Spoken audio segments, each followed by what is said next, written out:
Think about the last time you flew. When did you feel safest? Probably somewhere in the middle, cruising at 35,000 feet, seatbelt sign off, drink in hand, nothing visible outside except clouds and blue sky. When did you feel most nervous? Probably takeoff. The acceleration, the rotation, the gear lifting from the runway, the moment of maximum commitment. You have the Gauger model exactly backwards. Takeoff accounts for approximately 14% of fatal aviation accidents. The approach and landing phase, the last 11 minutes of a typical flight, accounts for 49% of all fatal accidents in commercial aviation. Nearly half of all deaths in commercial aviation history happen in those final minutes, when the aircraft is slowing down, when the airport is visible, when passengers are gathering their belongings and thinking about the taxi they need to book, and when the crew is managing more simultaneous demands than at any other point in the flight. The Boeing Statistical Summary of Commercial Jet Airplane Accidents has documented this pattern for over 30 years.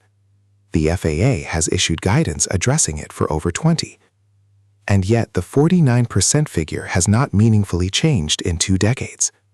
There is a reason for that, and it goes deeper than any checklist can reach. The data is unambiguous.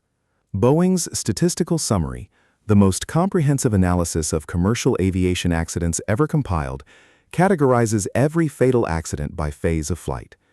The numbers across the most recent decade of data are consistent. Takeoff and initial climb, 14%. Climb, 4%. Cruise, 11%. Descent, 4%. Approach and landing combined, 49%. The remaining percentage covers ground operations and undetermined phases. Within the approach and landing category, a specific subset is most dangerous: controlled flight into terrain, CFIT. An aircraft that is fully functional, a crew that is fully conscious, flying a perfectly airworthy aircraft directly into the ground or into rising terrain, because they do not know that is what they are doing.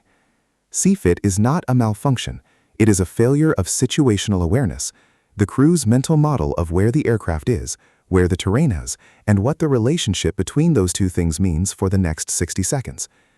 The Aircraft Crashes Record Office has cataloged over 9,000 aviation accidents since 1918.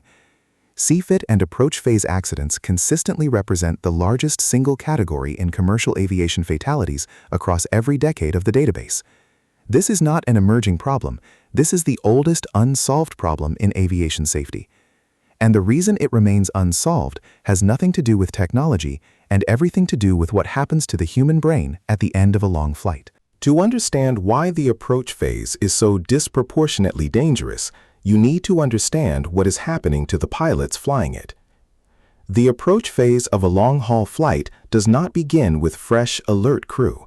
It begins with a crew that has been awake for hours, managing hundreds of decisions, monitoring dozens of systems, communicating with ATC, running checklists, and adapting to weather, routing changes, and passenger situations, all while experiencing the progressive cognitive degradation that every human brain undergoes across extended periods of sustained attention. Psychologists who study aviation crew performance call this phenomenon end-of-duty fatigue pattern. It is not falling asleep, the crew is awake. It is the subtle erosion of the precise cognitive tools that high-precision flying demands: spatial awareness, attention switching, decision speed, error detection, threat anticipation.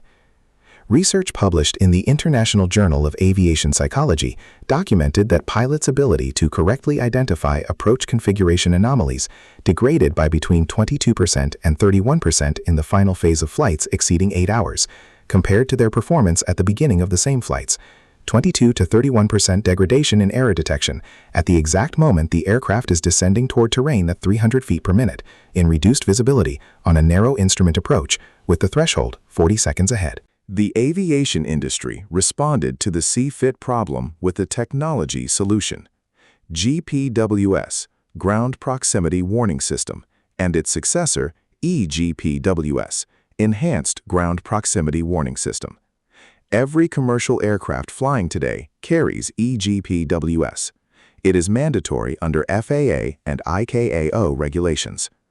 EGPWS uses GPS position, a terrain database covering the entire Earth, and aircraft performance data to predict whether the aircraft's current trajectory will result in terrain contact, and warns the crew with a loud, unmistakable alert: terrain, terrain, pull up.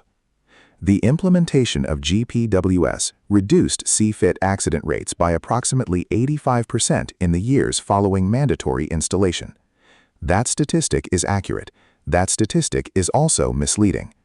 Because EGPWS works for the terrain it knows about, terrain that is in its database, terrain that rises toward the aircraft at a rate the algorithm detects, terrain that is encountered during the predictable descent profile.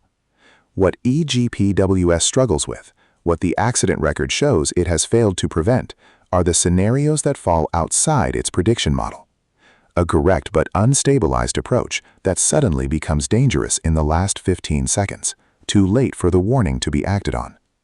A visual approach in deteriorating visibility, where the crew is committed to a trajectory that looks correct until it isn't.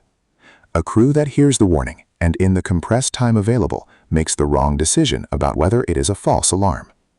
In the 10 years following mandatory GPWS installation, there were still over 40 CFIT-related accidents globally. The technology addressed the symptom. The underlying cause, the human cognitive state that fails to detect the approach into terrain before the warning fires, that has never been structurally resolved.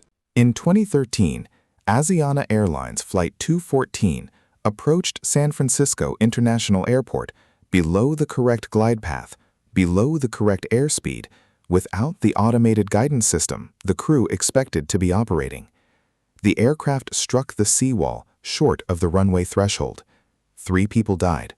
187 were injured. The investigation found that the crew had become over-reliant on automation, to the point where, when the automation was not operating as expected, the basic manual flying skills required to recognize and correct a deteriorating approach had degraded below the threshold needed. Asiana 214 was not unique. Air France 447, Colgan Air 3407, TransAsia 235, Ethiopian Airlines 961.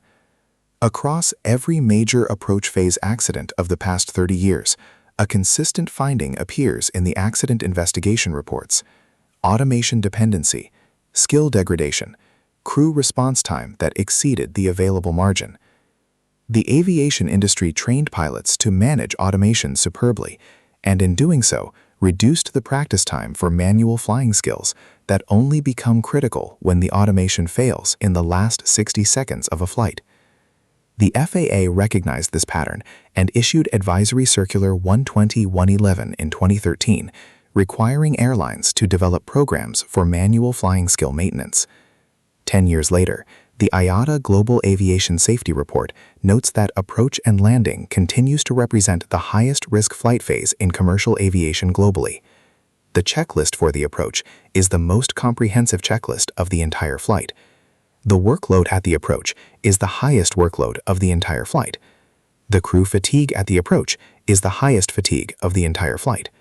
And the terrain, which does not move, which does not negotiate, which does not respond to a crew's intention, is closer than at any other point in the journey. 49% of fatal accidents, the last 11 minutes. The safest form of mass transportation in human history has one unsolved problem, and every flight ends by passing through it. Follow for more about the real science behind aviation safety, what the data shows, what the industry knows, and what remains genuinely unsolved.